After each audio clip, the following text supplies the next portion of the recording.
네, 이어서 가상화 부분 진행하도록 하겠습니다. 네, 가상화라고 하는 거는 요즘에 굉장히 많이 사용하는 개념이죠. 문제도 예전에 많이 나오다가 요즘에는 그렇게까지는 많이 안 나오는 것 같아요. 그래도 기본적인 내용은 좀 아셔야 좀 얘가 뭐 하는 앤지, 뭐 어떻게 돌아가는 건지 이런 건 좀 아실 것 같아요. 자, 그래서 가상화라고 하는 거는 물리적으로 다른 시스템을 논리적으로 통합을 하거나 아니면 하나의 시스템을 논리적으로 분할을 해서 자원을 사용하게 하는 기술이다. 를 잘 아셔야 돼요. 가상화 그러면은 뭔가 그냥 분할만 한다라고 생각하시는 분들이 좀 계시거든요. 그냥 가상화라고 하는 개념이 뭐 언제 나왔더라? 80년대에 나왔나? 가상화라는 개념은 서버 가상화라는 개념에서부터 출발을 했어요. 그래서 실제 예전에 우리가 서버를 사용하는데 그 CPU 점유율 이런 게 굉장히 낮잖아요. 그래서 남는 이 CPU의 그 활용할 수 있는 부분을 어떻게 쓸 수 있을까를 고민하다가 나온 게 가상화예요. 네, 그러다 보니까 일반적으로 가상화라고 하면은 내가 가지고 있는 자원들을 효율적으로 100%다 쓰기 위해서 분할해서 쓴다라고 아시는데 그거 말고도 다른 것들을 가지고 와서 합치는 거 이것도 가상화다라고 하는 것도 잊지 않으셨으면 좋겠습니다. 자, 그래서 가상화는 뭐 CPU도 가상화하고요. 그다음에 뭐 메모리, 뭐 스토리지, 네트워크 이런 것들을 다 논리적으로 우리가 분할을 하거나 통합을 하거나 해서 사용할 수 있는 그런 효율적인 기술이다라고 보시면 될 것 같아요. 그래서 가상화의 목적, IT 자원들을 하나의 풀로 묶어서 컴퓨팅 파워를 향상시키는 것도 가상화예요. 그리고 가상화의 원리, 뭐 공유, 단일화, 에뮬레이션, 절연 이런 거는 필요 없습니다. 그냥 개념만 알고 가시면 돼요, 일단. 그래서 가상화는 소프트웨어도 가상화하고 하드웨어 가상화하고 두 개 합친 것도 가상화한다. 이 정도 보시면 될 것 같습니다. 가상화의 종류, 어플리케이션 가상화, 서버 가상화, OS 가상화, 스토리지 가상화, 데스크탑 가상화, 기타 등등 여러 가지 가상화들이 있다라고 보시면 될 것 같아요.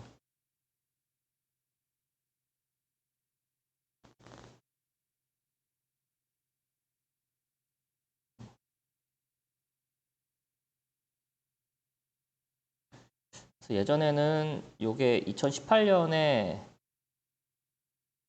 그 104회 때, 104회 때 관리 2교시에 가상화 문제가 출제가 됐었는데 이게 그 가상화 관련된 논문에 나온 그대로 한번 출제가 된 적이 있었어요. 그래서 요 논문도 정리해가지고 막 달달 외웠었는데 요즘에는 그렇게까지는 안 나오는 것 같아요. 그래서 최근 가상화 기술의 뭐 기술적 특징, 그래서 동적 배분, 뭐 하드웨어 자원의 통합, 뭐 통합된 가상화로 이동 막 이런 것들이 있는데 이런 것들은 그냥 안 보셔도 된다.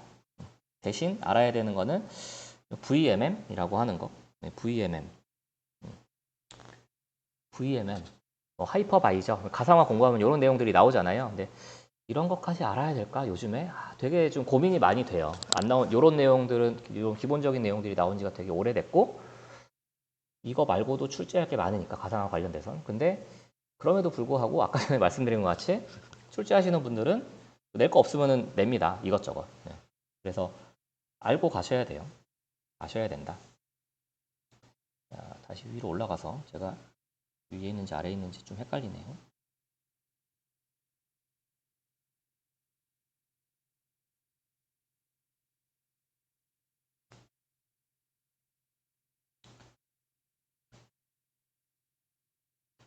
뭐 다 이 가상화의 종류가 얘네가 뭐 하는지는 다 아실 것 같은데 일단 서버 가상화는 말 그대로 한 대의 서버를 여러 대의 서버 같이 쓰는 거. 요거는 분할해서 쓰는 개념이죠.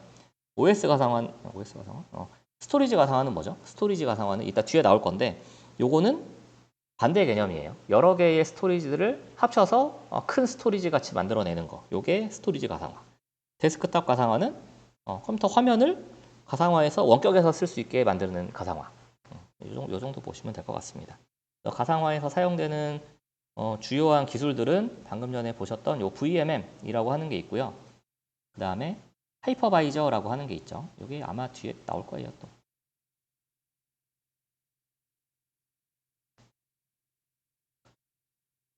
많이 넘어가네. 하이퍼바이저가 바로 나옵니다. 다음 토픽으로 바로 넘어가서 이 하이퍼바이저라고 하는 것도 있고요. 그 다음에 뭐 요즘에 많이 쓰는 컨테이너 방식의 가상화 방법도 있죠. 그래서 이런 가상화 기술들을 이용을 해서 서비스를 하는 게 이제 클라우드 컴퓨팅 아니면은 뭐 원격 근무하는 거 그런 것들이 있습니다. 하이퍼바이저로 넘어가서 이 하이퍼바이저라고 하는 거는 호스트 컴퓨터에서 다수의 운영체제를 동시에 실행하기 위한 이런 논리적 플랫폼으로 여러 개의 OS가 단일 하드웨어의 호스트를 공유할 수 있도록 하는 기술이다 라고 하는 거고요. 결과적으로 간단하게 말을 하면은 이 하나의 컴퓨터에서 여러 개의 운영체제를 동시에 실행할 수 있게 만들어 놓는 게 이 하이퍼바이저라고 하는 기술이에요. 그래서 이 하이퍼바이저를 아까 전에 말씀드렸던 이 하이퍼바이저가 결국에는 VMM입니다. VMM. 이 VMM이 뭐였죠? 아까 버추어 머신 모니터. 가상 기계 뭐라 그러죠? 모니터를 뭐라 그러죠? 그냥 가상 머신 모니터라고 하죠. 네. 하이퍼바이저를 VMM이라고 하고요. 예전에는 VMM이라고 불렸는데 이름이 바뀌었어요. 하이퍼바이저라고 이름이 바뀌었다. 이렇게 좀 보시면 될 것 같아요. 그래서 가상화를 하면은 저희가 하나의 PC에서 뭐 윈도우도 띄울 수 있고 리눅스도 띄울 수 있고 요렇게 되는 거죠. 이렇게 되는 거고, 자, 타입별 구성도가 얘가 예전엔 중요했는데 요즘에는 문제가 안 나오고 있어요. 그래서 알고 가시면 좋을 것 같습니다. 네, 호스트 타입별 구성도예요. 그래서 베어메탈이라고 하는 타입이 있고요. 네이티브죠. 네이티브라고 하는 베어메탈이라고 하는 타입. 그 다음에 호스티드라고 하는 타입이 있어요. 두 가지의 타입이 있고요. 이 베어메탈이라고 하는 타입은 이 하드웨어에 하이퍼바이저가 설치가 됩니다. 네, 하이퍼바이저가 설치가 되고 그 위에 여러 개의 OS가 설치가 되는 형태예요. 반면에 이 호스티드라고 하는 거는 하드웨어 위에 OS가 설치가 되고요. 그 OS에 하이퍼바이저가 설치가 돼서 그 하이퍼바이저 위에 여러 개의 OS가 설치되는 형태입니다. 네, 두 개 차이가 좀 있죠. 그래서 그러면은 이 타입 1, 2 중에 뭐가 더 빠를까요? 성능이. 타입 1이 빠르겠죠. 왜? 중간에 거치는 게 없잖아요. 그래서 타입 1이 조금 더 빠르다. 그런데 타입 1은 빠른 대신에 이 하이퍼바이저라고 하는 애가 요 각각의 OS들이 사용하는 자원들을 다 관리를 해줘야 돼요. 그러다 보니까는 좀 구현이 좀 복잡해지는 게 있어요. 그리고 타입 2 방식에서는 관리가 쉽다. OS가 관리를 해주니까. 그런 차이점이 있습니다. 네, 그렇게 좀 보시면 되겠고, 요 가상화 방식이 또 있죠. 네, 전가상화라고 하는 게 있고요. 반가상화라고 하는 게 있어요. 요거는 뒤에서 설명을 드릴까 하다가 아래 여기 자리가 좀 남으니까 여기서 그냥 말씀을 드려도 될까? 말씀드리기 전에 이 타입 1, 타입 2만 조금 더 말씀드릴게요. 타입 1은 빠르잖아요. 네, 빠르기 때문에 그 고성능 서버 가상화할 때 좀 타입 1을 많이 쓰고요. 타입 2는 뭐 개인 PC 아니면 뭐 테스트 환경 이런 데서 좀 많이 쓴다고 합니다. 이 정도만 좀 보고 가시면 되겠고, 그 다음에 전가상화, 반가상화에 대해서 좀 말씀을 드릴게요. 이게 되게 저는 이해하기가 어려웠어요. 처음에 공부할 때. 근데 좀 쉽게 설명을 드릴 수 있으면 좋을 것 같아요. 전가상화라고 하는 거는 풀 버추얼라이제이션이잖아요. 그래서 전체를 다 가상화하는 거예요. 다 몽땅 다 가상화를 하니까 이 가상화되어 있는 이 공간에 OS가 설치가 될 거잖아요. 5번 같네요. OS가 설치가 돼. 근데 이 OS는 내가 가상화된 환경에 설치가 됐다라고 하는 걸 모를 정도로 가상화를 다 해버리는 이런 게 전가상화입니다. 이게 전가상화고, 그럼 반가상화는 뭐야? 반가상화는 OS가 얘가 가상화된 걸 알아요. 가상화된 걸 알아. 그럼 가상화된 걸 알면 어떻게 돼야 돼? 나는 가상화된 거에 올라가 있으니까 거기에 맞는 자원을 쓸 수 있어야 되는구나 라고 하는 거죠. 그래서 얘가 전가상화.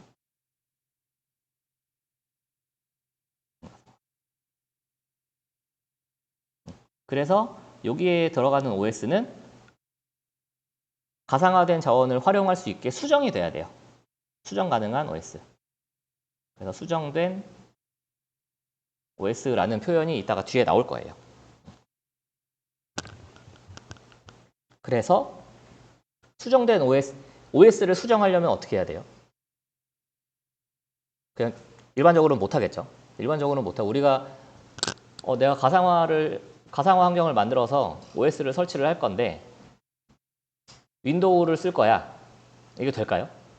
윈도우를 우리가 수정할 수 있을까? 못해요. 왜냐하면 얘네는 그 완제품이잖아. 얘네가 돈 받고 파는 거라 일반적으로 우리가 임의로 수정을 할 수가 없어요. 물론 기술이 좋으면 할 수 있겠죠. 근데 법적으로는 못합니다. 그래서 이 방가상화에서 사용되는 OS들은 수정할 수 있는 OS들로 한정이 돼요. 그래서 오픈소스 OS들 이런 것들만 가능하다라는 것도 좀 보시면 좋을 것 같아요.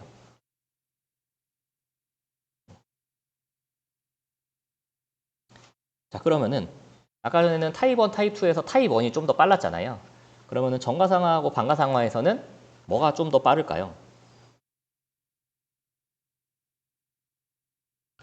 방가상화가 좀 더 빠릅니다. 네, 방가상화는 얘가 수정이 되어 있어. 여기에 맞게. 자원을 잘 활용할 수 있게 수정이 되어 있기 때문에 좀 더 빨라요. 정가상화는 요거보다는 살짝 느리다. 요 정도 보시면 될 것 같습니다. 그래서 요 정가상화의 경우에는 우리가 좀 호환성이 중요해. 그리고 좀 다양한 OS를 써야 될 때, 요때는 정가상화를 쓰고요. 아니야, 그냥 우리는 성능이 좀 더 필요해 라고 할 때는 방가상화를 쓴다 라고 보시면 됩니다. 자, 그럼 여기서 문제. 여기서 문제.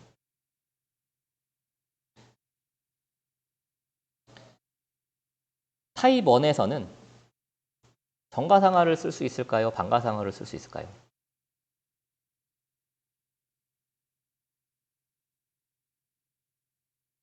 타입 1에서는 둘 다 쓸 수 있습니다. 네, 타입 1에서는 정가상화, 방가상화 둘 다 쓸 수 있고요. 타입 2에서는 방가상화를 쓸 수 없어요. 타입 2는 무조건 정가상화 라고 보시면 됩니다. 네. 자, 여기까지 하고 넘어가면은 이제 뒤에 나오는 그림이 조금 이해가 되실 수 있을 것 같아요. 자, 다시 하이퍼바이저로 다시 돌아와서 이 하이퍼바이저의 타입 1하고 타입 2가 잘 그려져 있죠. 네, 그래서 타입 1은 하드웨어의 요 VMM이라고 하는 하이퍼바이저가 설치가 되고 그 위에 여러 개의 OS가 올라가는 방식. 그리고 타입 2 호스티드 방식은 호스트 OS가 올라가고 그 호스트 OS에 하이퍼바이저 설치돼서 그 위에 새로운 OS들이 설치되는 방식입니다.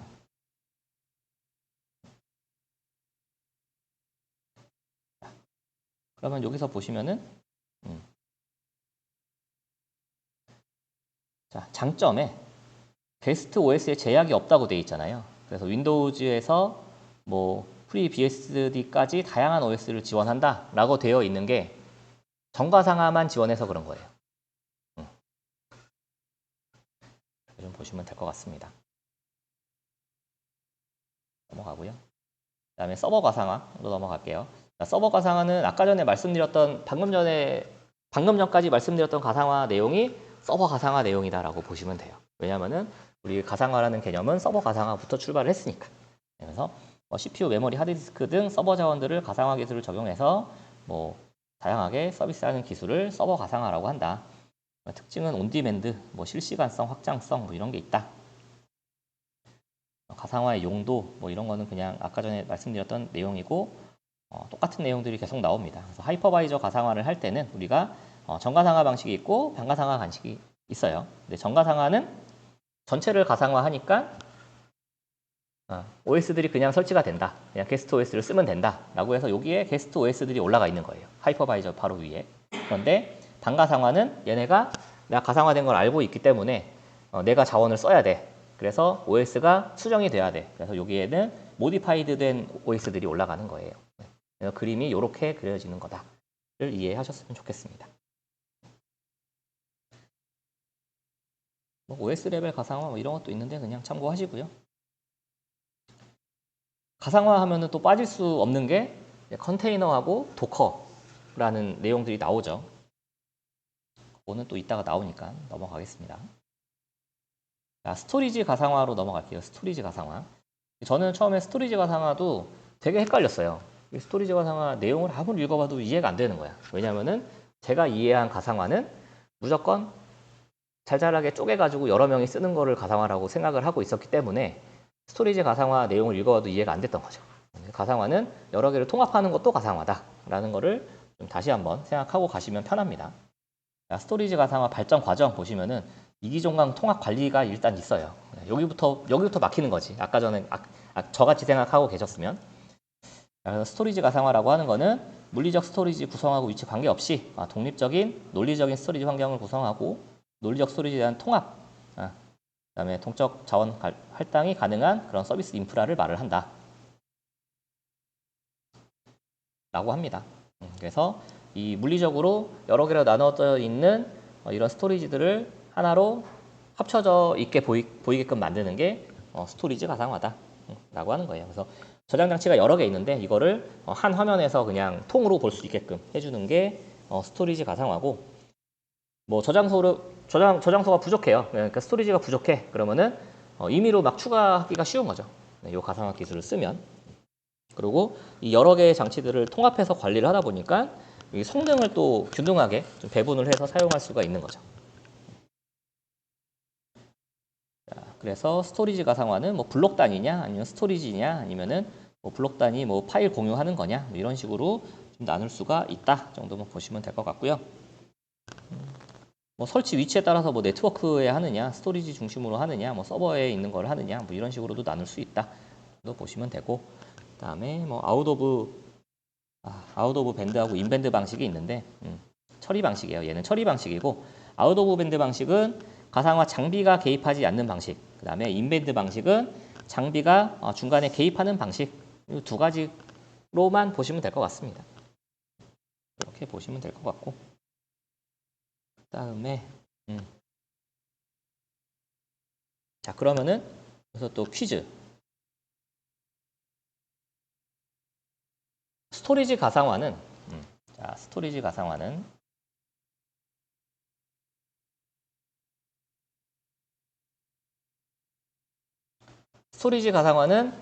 여러 개의 스토리지들을 합치는 거잖아요.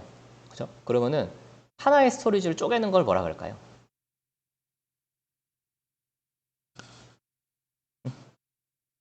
샤딩? 비슷했어. 샤딩은 물리적으로 여러 개 구분해서 쓰는 거고, 하나를 쪼개는 거 파티셔닝이에요. 파티셔닝. 살짝 이렇게 서로 반대되는 느낌이라고 보시면 돼요. 스토리지 가상화는 합치는 거, 파티셔닝은 하나를 쪼개서 쓰는 거. 그죠? 그러면은 자, 퀴즈, 두 번째 퀴즈. 자, 스토리지 가상화 아니지.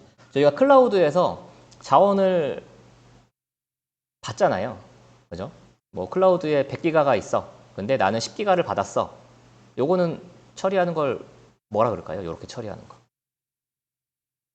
하나의 큰 스토리지를 일정 부분 할당받아서 쓰는 거. 동적 할당? 비슷한데. 프로비저닝이라고 하죠. 프로비저닝. 네. 클라우드에서는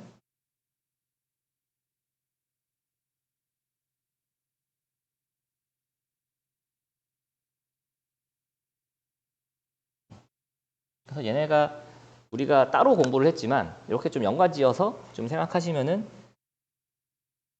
재미는 없지만 도움은 된다 보시면 될 것 같아요. 134회에서 스토리지 가상화가 나왔습니다. 그래서 스토리지 가상화가 이렇게 합쳐진다라고 정확하게 알고 계셨으면은 뭐 잘 쓰셨을 것 같아요. 그래서 스토리지 가상화는 뭐 통합해서 관리하고 사용하는 기술이다. 그래서 빠른 데이터 전송은 뭐 블록 스토리지 가상화가 뭐 할 수 있다. 접근 제어 파일 스토리지도 쓴다. 뭐 이런 내용이에요. 넘어가고요. 다음에는 이제 데스크톱 가상화입니다. 데스크톱 가상화.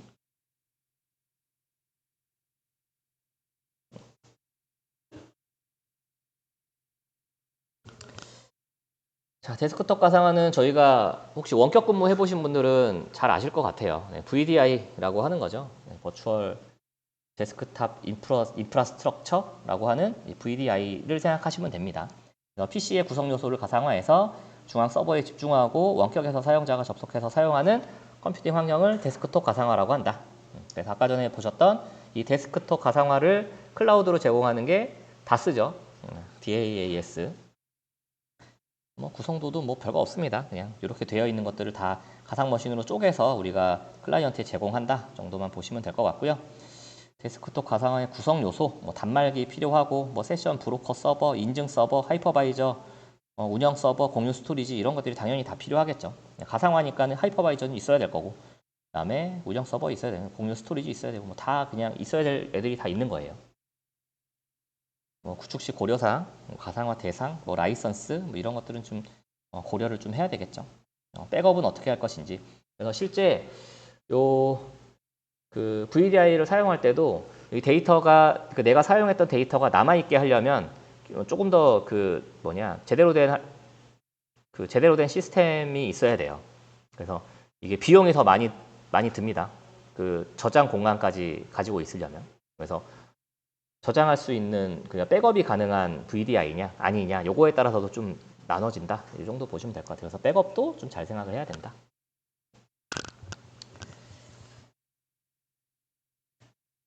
보시면 되겠고요.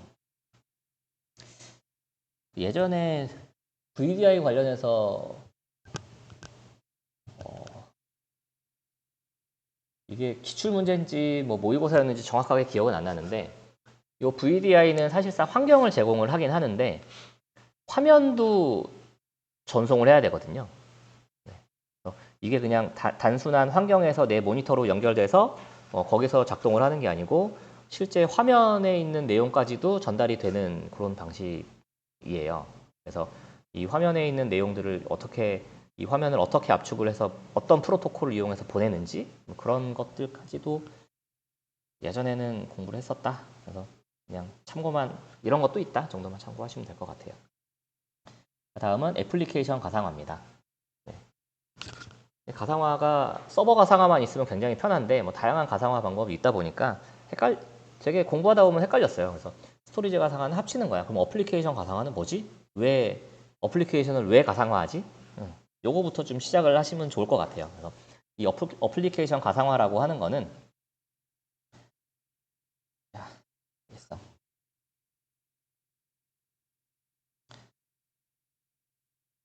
정의를 보면 되게 어려워요. 이 정의가. 실행되는 기반 운영 체제로부터 응용 소프트웨어를 캡슐화하는 소프트웨어 기술이래요. 이게 뭐야 대체? 이게 뭐지? 그냥 내가 쓰는 어플리케이션을 가상화를 한다고? 가상 공간에 보내나? 좀 이런 생각이 좀 들거든요. 근데 실제 이 어플리케이션 가상화라고 하는 거는 간단한 예로 설치를 안 하고 프로그램을 쓴다라고 보시면 돼요. 설치 안 하고 프로그램을 쓸 수 있는 거. 예를 들어서 뭐 USB에 어떤 프로그램을 설치를 해놓고 여기 딱 끼면은 바로 실행되는 거. 저쪽 PC에 끼면 저기서 실행되고. 요게 어플리케이션 가상화라고 보시면 됩니다. 자, 그래서 이 어플리케이션 가상화는 여기에 정의에 있는 요 캡슐화라고 하는 내용이랑 그 다음에 여기에 중간에 있는 샌드박싱이라고 하는 개념 요런 것들이 좀 중요해요. 그래서 이 캡슐화라고 하는 거는 이 프로그램하고 관련이 되어 있는 모든 파일, 이 프로그램하고 관련이 있는 모든 파일, 그 다음에 설정 이런 것들을 하나로 다 통으로 싸버리는 거예요. 요거를 캡슐화라고 하고요. 그리고 샌드박싱, 요거는 저희 샌드박스 아시죠? 샌드박스.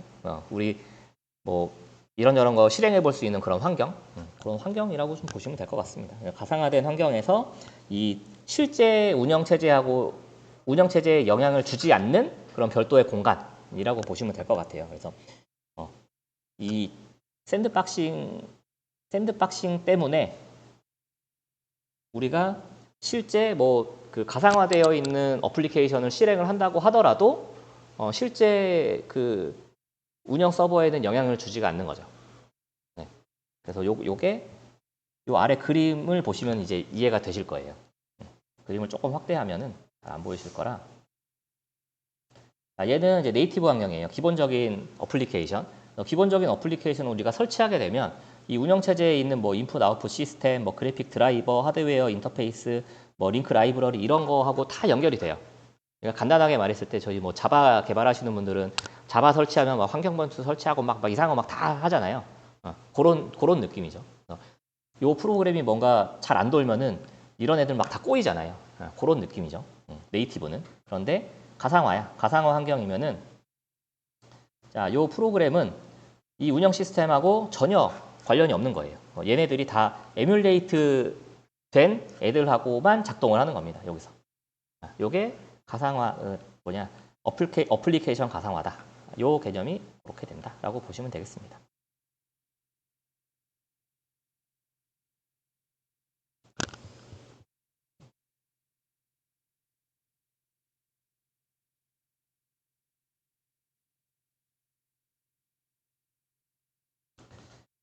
이 정도 말씀드리면 될 것 같고 다음에는 도커로 넘어가겠습니다. 도커도 제가 공부할 때도 뭐 출제 예상이었고 실제 출제가 됐었고 도커 관련된 친구들이 출제가 될 거다라고 예상을 해서 이제 쿠버네티스하고 도커 수험 이런 거를 좀 준비를 했었는데 도커 수험이 생각보다 빨리 출제가 됐고 쿠버네티스가 생각보다 늦게 출제가 됐어요. 쿠버네티스가 최근에 출제가 됐죠. 안 되고 있다가. 그래서 도커부터 좀 보시겠습니다. 도커라고 하는 게 뭐야? 도커 써보신 분?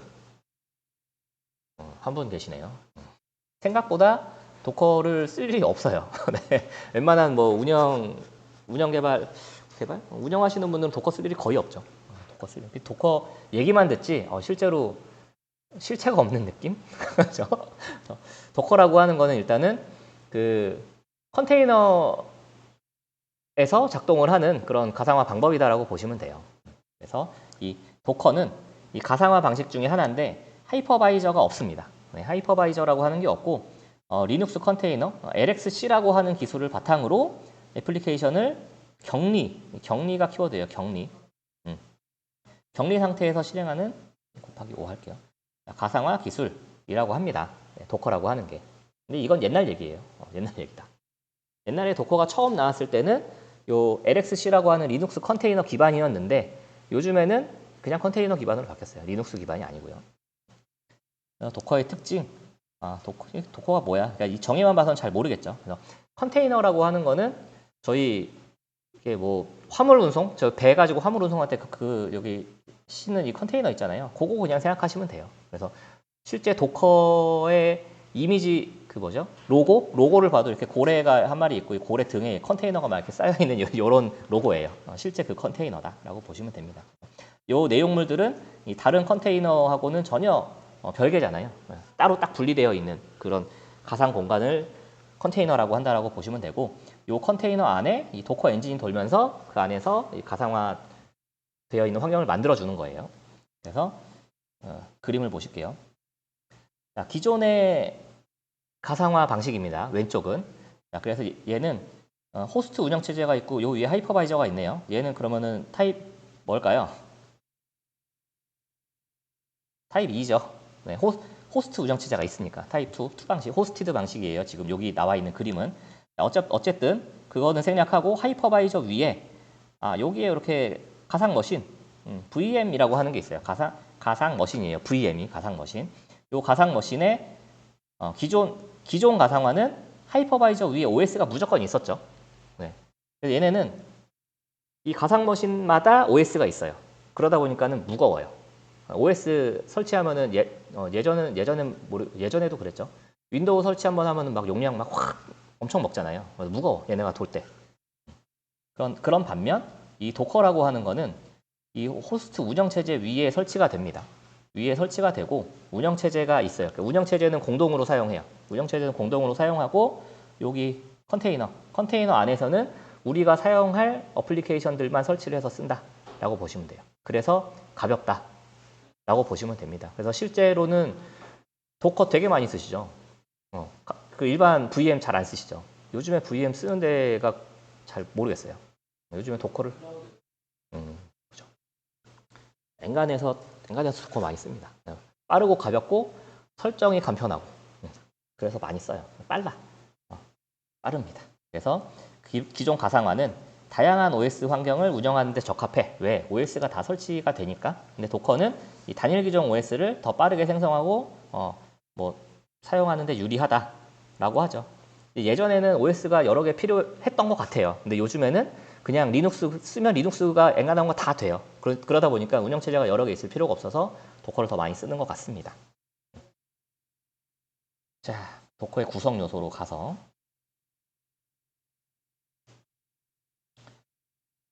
뭐 컨테이너 있고 이미지 있고 뭐 네. 컨테이너 데몬 뭐 레지스트리 뭐 이런 게 있어요. 오케스트레이션 뭐 모니터링 하는 거 있고. 사실 저는 여기 있네요. 네, 여기 도커 고래 위에 컨테이너 이렇게 쌓여 있죠. 네. 오랜만에 보는 것 같네. 이게 뭐 도커 아키텍처라고 하는데 사실 잘 모르겠어요. 도커는 뭐 이미지 기반으로 뭐 실행이 된다라고 해서 우리가 세팅을 이렇게 컨테이너를 이렇게 세팅을 해 놓잖아요. 그럼 요거를 이미지화해서 백업을 할 수가 있습니다. 그래서 요 도커 이미지를 다른 데 그대로 가서 풀어 놓으면은 새로운 하나의 이 컨테이너가 생성이 되고 여기에 세팅해 놓은 환경이 그대로 가는 그런 형태예요.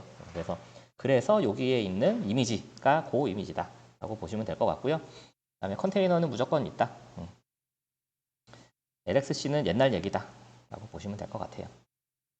3단 구성 사례 이거를 그냥 나눠 놓은 내용이죠. 자, 그래서 도커하고 하이퍼바이저를 비교하는 문제가 예전에 많이 나왔는데 그래도 한번 그냥 보시면 될 것 같습니다. 아까 전에 다 비교 잘했죠. 그래서 만약에 도커 문제가 또 나와 그러면은 예전에는 도커 문제가 나오면 이 그림을 그렸어요. 네, 이 그림을 그려서 이 그림 그렇죠. 얘가 리눅스 커널이어서 얘가 리눅스 커널이고 여기 LXC가 있고 요 라이브러리 컨테이너가 있고 리버트가 있고 요 그림을 그렸는데 요즘에는 이 그림을 그리면 안 돼요. 왜냐하면은 예전에는 LXC 기반이었지만 요게 어떻게 바뀌었냐면은 LXC 기반에서 라이브러리 컨테이너 기반으로 갔다가 그냥 일반 컨테이너 기반으로 바뀌었어요. 그래서 최근에는 그냥 컨테이너 기반이다 라고 해서 그러면 도커 어떻게 그립니까? 이걸 그리세요. 네, 이게 제일 확실합니다. 근데 이것만 그리면 허전하죠. 그래서 내가 이거 하나 그릴 거야 라고 하면은 이거 하나 그리고 옆에 설명을 좀 쓰셔야 돼요. 하나 그리면 허전하니까. 그래서 그냥 이런 식으로 일반 가상화하고 도커 기반의 요 가상화 방법 이렇게 그림을 두 개를 같이 그리시는 것도 괜찮다라고 생각이 됩니다. 하나 그리시고 설명 쓰는 게 좀 확실하긴 한데 그래도 기존 가상화랑은 좀 다른 거야 라는 걸 보여주는 게 조금 더 명확할 것 같아요. 난 이것도 알아 라는 걸 표현해 주시는 것도 좋다. 그래서 여기에 나와 있는 도커의 구성 요소 예전에 이거 엄청 외웠었죠. 여기에 있는 뭐 C그룹 컨트롤 그룹이라고 하는 거다. 네임스페이스가 여기 어디 있었는데 여기 있네요. C그룹 옆에 여기 네임스페이스 그다음에 리버트 컨테이너 이런 걸 다 외웠었는데 지금은 필요 없다. LXC가 문제가 나올까요? 안 나올 것 같아요. 네, 너무 오래된 기술이라 잘 안 쓰고. LXD요? LXD는 뭐예요? C가 컨테이너잖아. 그럼 D는? 나왔어요? 오.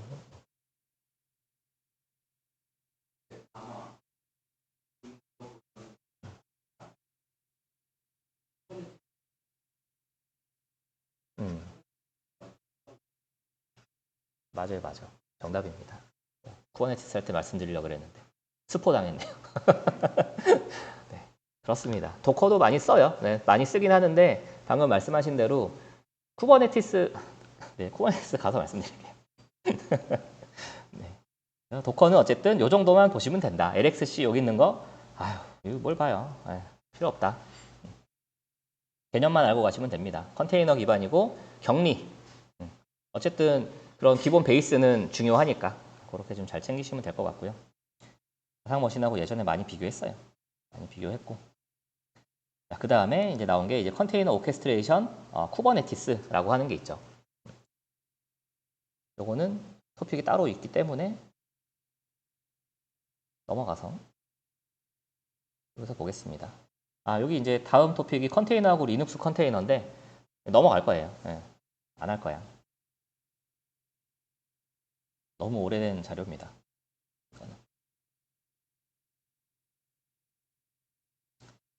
근데 이런 거를 좀 넘기기 그냥 보지 마세요라고 하기에는 컨테이너는 봐야 되는데 이 컨테이너가 지금 LXC 방식의 컨테이너여서 말씀드리기가 좀 애매하고 이 LXC라고 하는 것도 사실은 실무에서 쓰시는 분들은 안 쓰는 걸 알아요. 근데 문제 출제하시는 분들은 이거 옛날에 공부했던 거니까 내시는 분들이 있거든요. 그래서 알긴 하셔야 됩니다. 이런 게 있다. 최근에 어떤 일이 있었냐면은 완전 최근이에요. 그 보안 기술 중에 보안 기술이 어떻게 발전했죠? 그 보안 관제가 엔터프라이즈 시큐리티 뭐지? ESM인가? ESM에서 SIEM으로 가고 그 다음에 소아로 가잖아요. 그런데 요게 엄청 출제 예상이어서 항상 요거에 대해서 설명을 드리고 요거 나올 거야 라고 했는데 이게 안 나오고 얘가 두 번인가 출제가 됐어요. 얘가 많이 죽었어. 그래서 이거는 이제 안 나올 것 같아요. 불과 지난 시즌에. 근데 안 나올 것 같지만 그래도 보고 가셔야 돼요. 라고 말씀드렸는데 이번 시험에 여기 나왔죠. 이런 경우가 있어요. 그러다 보니까 아예 안 보는 건 좀 그렇고 이 개념만이라도 좀 알고 가시면 어떻게 좀 쓸 수 있지 않을까라는 생각입니다. 네. 안 나올 확률이 커요. 근데 다 가져갈 수는 없어요. 저희가 시간상. 그죠? 그래서 이 컨테이너는 아까 전에 컨테이너는 이게 그림도 이상해요. 컨테이너인데 이게 컨테이너인데 뭘 보라는 거야 여기서. 컨테이너가 네, 그렇습니다. 넘어가고 자 쿠버네티스로 바로 넘어갈게요. 자 쿠버네티스 없네. 자 쿠버네티스라고 하는 거는 우리가 그 도커나 컨테이너들 이런 것들을 관리를 해주는 게 또 필요해요. 아까 전에 말씀드린 것 같이 MSP 같이 어떤 새로운 기술이 나왔을 때 그것들을 관리할 수 있는 그런 기술들이 좀 필요한데 그거를 관리할 수 있는 기술들 이런 컨테이너들을 관리하는 기술들을 컨테이너 오케스트레이션이라고 하고 그 중에 가장 대표적인 게 쿠버네티스라고 보시면 됩니다. 예전에도 진짜 많이 썼고요. 지금 더 많이 쓰는 것 같아요. 그죠? 자, 그래서 쿠버네티스라고 하는 거는 이 컨테이너화된 애플리케이션의 배포, 그다음에 뭐 관리 자동화 이런 것들을 위한 오픈소스 기반의 플랫폼이고 쿠버네티스가 여기 영어로 이렇게 되어 있죠. 그래서 얘를 K8S라고 합니다. 네, 요 사이에 철자가 8개 있어서 그렇다. K8S라고 써요. 실제로도 K8S 그럽니다. 특징, 뭐 고가용성, 뭐 격리는 당연히 우리가 컨테이너 쓰니까 격리는 당연히 들어가는 내용이고요. 뭐 제한 없는 어플리케이션 실행, 뭐 관리가 용이하다 뭐 이런 내용들이 있어요. 쿠버네티스의 개념도를 보시면은 자 쿠버네티스는 하나의 컨테이너 안에 요 그림 보시면 요 안에 도커가 들어 있습니다. 네. 근데 이게 옛날 거여서 그래요. 방금 아까 전에 말씀하신 대로 쿠버네티스가 버전업을 하면서 도커가 예전에는 의무로 다 들어가 있었는데 결별을 했어요. 결별을 해서 도커가 빠지고 요 안에 요 팟이라고 하죠. 요 팟 개념으로 사용을 한다라는 거를 좀 보시면 좋을 것 같습니다. 그래서 얘네들은 요 컨테이너 내부에 있는 요 팟 개념으로 관리를 해주는 게 쿠버네티스다라고 보시면 돼요. 그래서 요 마스터 부분, 요 왼쪽이 마스터죠. 마스터 노드, 그다음에 오른쪽이 워커 노드. 이렇게 좀 보시면 될 것 같습니다. 요 마스터 노드에서는 이 마스터 노드에서는 이제 컨트롤 매니저, 그다음에 뭐 API 서버, etcd, 스케줄러 이런 게 아직도 있나요? 아마 큰 구조는 안 바뀐 걸로 알고 있는데. 네, 요거는 그대로 가고. 파드 뭐? 파드 그냥 파드가 아니고 그 매니지먼트의 여기에 있는 도커가 붙여.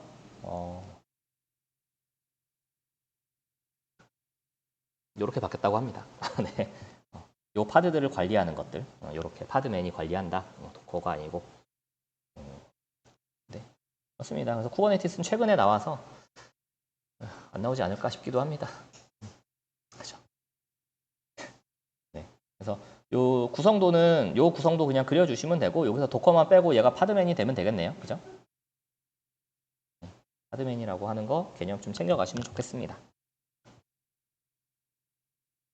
133회에 나왔네요. 133회.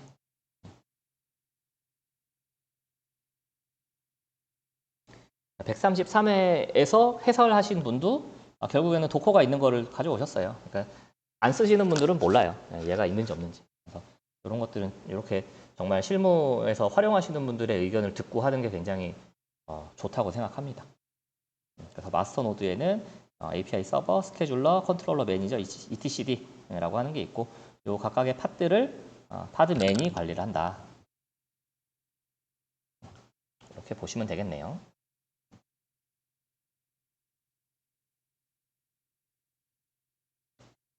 자, 그 다음에 정가상하, 반가상하인데 이거 까먹으셨을 것 같으니까 한 번만 더. 자, 정가상하는 게스트 OS가 있다 없다? 없다. 그렇죠? 네, 정가상하는 그냥 다 가상화해서 그냥 올려 쓰면 되는 거고 반가상하는 OS가 가상화한 거 아니까 좀 내가 수정해서 쓰는 거. 네, 그렇게 좀 보시면 됩니다. 그 내용이고 이게 관리 95회에 OVF라고 하는 게 나왔어요. 요거는 그 가상 머신 사이에 연동할 수 있는 포맷이고 요즘에도 OVF의 요 표준을 따른다고 하는데 몰라도 될 것 같습니다. OVF까지는. 자, 다음 가상화가 끝났는데 44분이네요. 가상화가 끝났으면 더 이상 뒤에는 뭐 자율주행 빼고는 뭐 거의 그냥 개별 토픽이라고 보시면 될 것 같고요. OTT 간단하게 하고 넘어갈게요. 그러니까 OTT는 예전에는 제가 공부할 때는 OTT라고 하는 개념만 있었어요. 대체 OTT가 뭐야? 오버 더 탑이 뭐야? 막 이러면서 공부할 때도 막 되게 이게 뭐지? 하면서 다들 외우는 형태로 공부를 했었는데 지금은 OTT는 누구나 다 알죠. 초등학생들도 OTT가 뭐냐 막 이러면서 얘기하니까 누구나 다 아는 거라 OTT에 관련된 문제가 나올 것 같진 않고요. OTT하고 관련이 있는 이 제로 레이팅이라고 하는 문제는 얼마든지 아직까지 살아있는 토픽이라고 좀 보실 수 있을 것 같아요. 제로 레이팅이 뒤에 있는지 없는지는 기억이 잘 안 나지만 네. 그래서 OTT 그냥 좀 보시죠. 네, OTT에서 볼 거는 네트워크하고 조금 연관이 있는 것들. 그러니까는 OTT는 사실 여기 정의 보시면은 각종 미디어 콘텐츠를 온라인으로 제공하는 서비스라고 되어 있잖아요. 인터넷을 통해서. 그러다 보니까 인터넷 속도에 따라서 예전에는 버퍼링이 엄청 걸렸죠. 네, 뭔가 볼 때 딱 멈추고 막 끊기고 계속 끊기고 막 똑같은 거 계속 나오고 버퍼링이 엄청 걸렸었는데 그 버퍼링을 없애기 위해서 우리가 고화질로 전송을 하다가 네트워크 상태가 안 좋아지면은 저화질로 바꿔서 전송을 하고 아마 그런 경험 있으실 거예요. 보다 보면 왜 갑자기 저화질이지? 좀 요런 경험 하신 적이 있을 것 같은데 아무튼 그런 기술들 그거를 뭐라 그러더라? HSL? 뭐 이런 기술이 있어요. 정확하게 기억이 안 나는데 아무튼 그거 관련된 좀 기술들 한번 좀 보시면 좋을 것 같고 그러니까 네트워크 상태에 따라서 화질을 좀 변경시키면서 전송시키는 기술 그거 한 번만 좀 찾아보시면 좋을 것 같고 그거 말고는 아까 전에 말씀드렸던 이 제로 레이팅 그다음에 망 중립성 요 정도 같이 연관지어서 보시면 좋을 것 같습니다. 넘어가면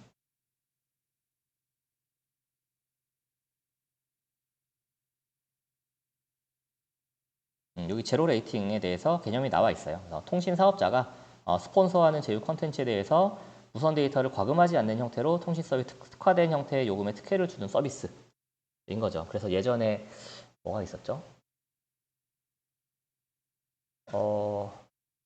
티빙이었나? 뭐 웨이브였나? 뭐 SK에서 뭔가 요금제 가입하면은 그거 보는 거 공짜 막 이런 게 있었거든요. 그게 이제 제로 레이팅 문제다. 결국에는 요 제로 레이팅이라고 하는 게 망 중립성을 위반하는 거죠. 망 중립성이라고 하는 거는 모든 그 인터넷 서비스 제공자들하고 사용자들 간에 그 동일한 그 규정을 가지고 서비스를 제공해야 되는데 내가 독점이어서 우리 쪽 쓰는 사람한테 공짜로 줄게 하면 문제가 발생하는 거죠. 이쪽으로 몰리니까. 그런 문제들 같이 생각해 주시면 될 것 같아요. OTT는. 그래서 여기에 바로 있네요. 네, 제로 레이팅의 해결 방안 중에 하나가 망 중립성 입법이죠. 그래서 ICT 생태계 참여자들한테 공평한 기회를 보장하는 것들. 안 그러면은 다른 OTT가 살아남기가 힘드니까. 그죠? 자, 넘어가고 이제 CITS입니다. 이제는 쉬었다가 할 시간이네요. 네, 자동차 쪽 나오기 시작해서 저희 쉬었다가 5시부터 시작하도록 하겠습니다.